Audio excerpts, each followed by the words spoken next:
ইচ্ছা ছিল মাটির প্রতিমা তৈরি করার। পঞ্চম শ্রেণীতে পড়ার সময় বাড়িতেই দুর্গা প্রতিমা তৈরি করেছিল। প্রদীপ স্কুলে যেতেই তার মা সেই প্রতিমা জলে দিয়ে আসে। স্কুল থেকে বাড়ি ফিরে প্রতিমাকে দেখতে না পেয়ে কান্নাকাটি জুড়ে দেয়। জল থেকে সেই প্রতিমাকে তুলে পুনরায় দুর্গার রূপ দেয়। ব্যাস, তারপর থেকেই চলে আসছে তার প্রতিমা করার কাজ। প্রতিমা তৈরির পাশাপাশি চলতে থাকে পড়াশোনাও। বড় হবার পরও সেই শখ চালিয়ে গেছে পান্ডুয়ার শিমলাগড়ের চাপাহাটি গ্রামের প্রদীপ মণ্ডল। স্কুলের গণ্ডি পেরিয়ে পলিটেকনিকে ইলেকট্রিক্যাল ইঞ্জিনিয়ারিংয়ে আরামবাগের সরকারি কলেজে চান্স পায়। 2020 সালে 3 বছরের কোর্স করে ট্রেনিংও নিয়েছিল। এরপরেই চেন্নাইয়ের একটি সোলার কোম্পানিতে চাকরির সুযোগও পায়, কিন্তু লকডাউন আর করোনার জন্য পিছিয়ে আসতে হয় তাকে। পরিবারের একমাত্র ছেলেকে বাইরে পাঠাতে রাজিও ছিল না বাবা মা। সারা দেশে যখন করোনা মহামারীর রূপ নিয়েছিল, ঠিক তখনই লকডাউন ঘোষণা করেছিল সরকার। ফলে সেই চাকরি তাকে ছাড়তে হয়। এদিকে অসুস্থ বাবাকে নিয়ে কিভাবে সংসার চলবে তাও ভেবে উঠতে পারছিল না। এ রাজ্যে সরকারি চাকরির অবস্থা খুবই খারাপ, তাই আর চেষ্টাও করেনি। আর বেসরকারি কোম্পানিতে কাজ করে পরিবার চালানো অসম্ভব। শেষমেশ কোনো পথ না পেয়ে বাধ্য হয়েই প্রতিমা তৈরির কাজ শুরু করে, যদিও প্রতিমা গড়ার কাজ কারোর কাছেই শেখেনি।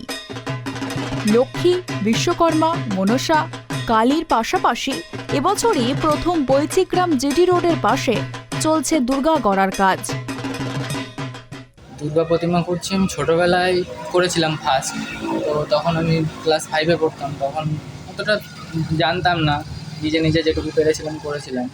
আর এবছরই আমি দুর্গা প্রতিমা করছি, নতুন সব থেকে বড় করে হচ্ছে। আর এর আগে আমি কালী ঠালি আমি করেছি, বাড়িতে টুকটাক করতাম। মানে পড়াশোনা কতটুকু কী করেছি? পড়াশোনা আমি আরামবাগে ইলেকট্রিক্যাল ইঞ্জিনিয়ারিংয়ে পাস করেছি। পাস করে একটি সোলার কোম্পানিতে, এবার আরও 2-3টা কোম্পানিতে আমি জব পেয়েছিলাম, কিন্তু তখন লকডাউন ছিল। বাড়ি থেকে যেহেতু আমি একটা ছেলে, ওই জন্য যেতে দেয়নি আমাকে। আর তার উপরে বাইরে যেতে হয়েছিল, রাজ্যে কিছু নেই সেটার জন্য, ওই জন্য আমি যাইনি। তো 1 বছর মতো বসেছিলাম। বসে থাকার পরে দেখলাম যে আমি এটা পারি, তো আমি এটাই একটু চেষ্টা করে দেখি পারি কিনা। সেই হিসেবে আমি এখানে নেমেছি।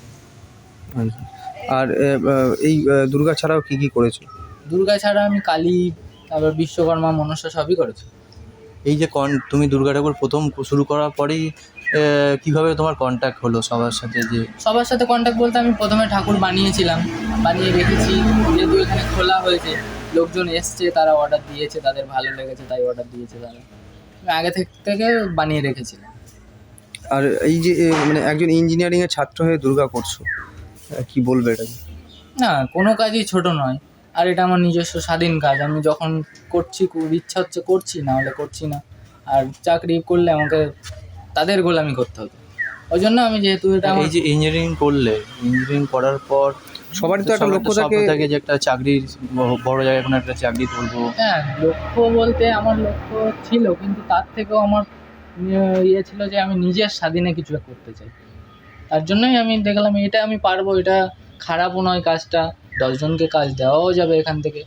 তুমি এক জায়গাতে চাকরি করতাম না, আমি চাকরি পেয়েছিলাম, কিন্তু আমি সেখানে যাইনি। প্রদীপের বাবা দীপক কুমার মণ্ডল জানিয়েছেন, তার অসুস্থতার জন্যই ছেলে বাইরে যেতে পারেনি। ছেলের কাজ যাতে আরও ভালো হয়, তাই সবসময় ছেলের পাশে রয়েছেন বলে জানিয়েছেন প্রদীপের বাবা। ঠিক বলেছেন যে প্রত্যেক বাবা মাই চায়, বা প্রত্যেক বাবা মার আশা আকাঙ্ক্ষা যে ছেলে লেখাপড়া শিখে চাকরি বাকরি করুক। কিন্তু আমিও সেই চিন্তাভাবনা নিয়েছিলাম, কিন্তু ও তো আমার অসুস্থর কারণে ও যেতে পারেনি বা যাওয়া হয়নি।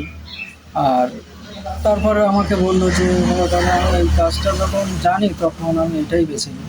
সেই হিসেবে আমি ওর পিছনে আছি বা সহযোগিতা করছি যে আরও বড় হোক, বা এই ঠাকুরের যে কারখানা করছে, আমি মানে ওর দিক দিয়ে বিশালভাবে আমি এগিয়ে যাচ্ছি যে আরও যাতে বড় করে করা যায়। ছোট 10টা ছেলে কাজ দিলে পরে তাদের সংসারটা চলে যাবে, তাদেরও জীবিকা নির্ভর হবে। এই চিন্তাভাবনা নিয়ে আমি। বিভিন্ন বারোয়ারি পুজো কমিটিগুলির থেকে এসেছে অর্ডার, আর কয়েকদিন বাদেই বাঙালির শ্রেষ্ঠ উৎসব দুর্গাপুজো। তাই এখন নাওয়া খাওয়া ভুলে প্রতিমা তৈরিতে ব্যস্ত প্রদীপ। হুগলি থেকে সোমনাথ ঘোষের রিপোর্ট, ট্রাইব টিভি।